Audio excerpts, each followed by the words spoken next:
مادام جواري قدوميه إن الله بركيه وياها أستان تقرقها ورتوحان رواي إن كحط صدو ضدك هولكم كجرة إن نقاد نهست أستان تقرق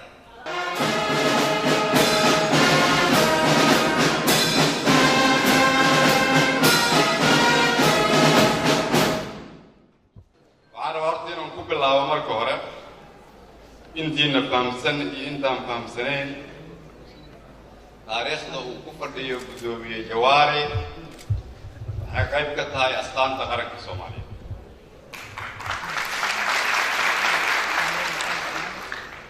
ciddii karaameyn weysa madaxdooda naftooda u soo hurtana horumarkooda uu daciifayo markuu gudoomiyuhu ii sheegay inaan imaado waxaan u sheegay meel walbood igu yeerto waa imaanaya gudoomiye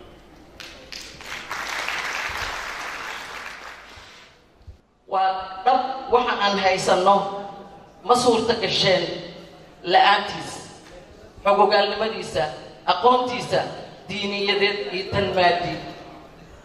iyo khibradda shaqo ee uu leeyahay wixii dastuur dalkan soo maray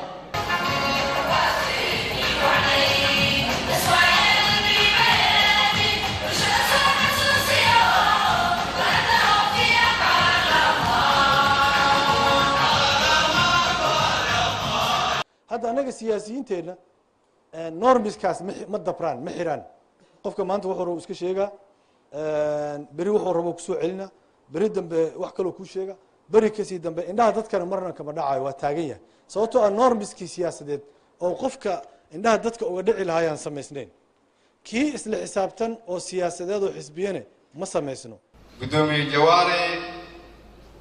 waxa uu ka mid yahay dadka Soomaaliyeed oo ka turjuma shaqada xirfadeeda iyo qaabka loogu shaqeeyo kartiyowna gudoomiyaha waxaan ka faa'iidaystaa khibradiisa mar walba oo shaqo qabanayana waan u tagaa anigoo doonto taladiisa waa nin degan wadaninimadiisa aan su'aal la gelin karin dadka isku haya dulqaadkiisu uu yahay geed weyn oo la hadsan karo dowladda iyo guud ahaan shacabka Soomaaliyeed gudaha iyo dibadda na way ku ogtahay mudana gudoomiye inaad tahay ahlu sharaf damiir wadaniyadeed iyo dareen lagu xusheedo leh oo hugan dux iyo iimaan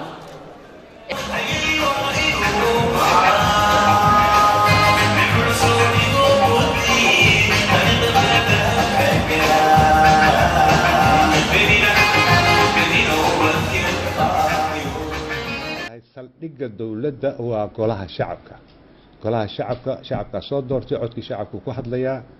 heybadda shacbiga lagu ciyaaraya qof alla qofkii doonayo inuu golaha shacbigaasi khalkhal geliyo xildhibaanaanu nahay ra'yi baan leenahay waa doodnaa cod baan ku kala baxnaa waxaase hadda dhacday oo aan aad iyo aad uga xumahay in lagu kaco in barlamaankii golihii shacbiga oo ah laantii sharci dejiska oo dejinta ee Soomaaliya oo ka madax bannaan dhammaan laamaha kale in lagu soo ay xukuumaddii ama laantii fulinta ay weerar ku soo qaaday oo ay mooshiinadan ay daba joogto oo haddii alla ku ruuhay ujeedadan ay tahay haddii aad ku faraxsan tihiin in maanta xafladan lagu maamuso gudoomiye Jawaari sida aan anigu ugu faraxsanahay haddii aad rabtaan inaad u hiilisaan gudoomiye Jawaari haddii aad rabtaan inaad maamustaan gudoomiye Jawaari waxaan idinkula talinayaa inaan yeelno sida soo socda waa inaan ku caawinaa gudoomiye Jawaari si uu u arko waxa qalbigiisa ku jira waxa ku jira gudoomiye Jawaari haddaan akhrina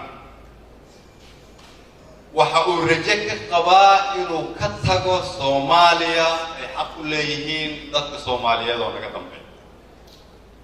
wuxuu rabaa inuu ka tago taariikh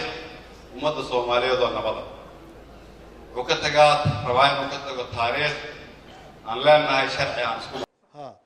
nin banjiga iska fadhiyaa gelaayo laacib waayo goolka hore ka dhalinaya meelo xataa kusoo tababartay iyo war ninka xagu kasoo dheelay tiimka usoo dheelay male